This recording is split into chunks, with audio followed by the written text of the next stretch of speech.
Umalingaw-ngawang sigawan at iyakan sa may Fami Infanta Provincial Road sa Siniloan, Laguna. Isang truck kasi ang umararo saka tumagilid sa mga bahay sa tabing kalsada. Lalong nagkagulo ng kuyugin ng ilang lalaki ang pahinante at driver ng truck.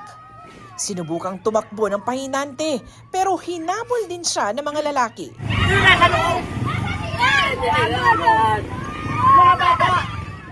Tarantang-taranta naman ang mga residente dahil may mga naipit na tao sa mga bahay.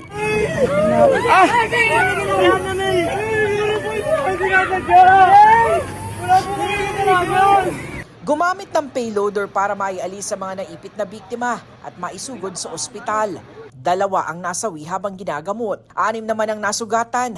Galing Infanta, Quezon ng truck na may kargang graba at papunta sanang Lucena City nang madisgrasya sa kurbada. Napansin ng isang saksi na tila pagewang-gewang ang truck. Tuling din po kasi talaga ng takbo eh. Walang preno, hindi man na nabusina.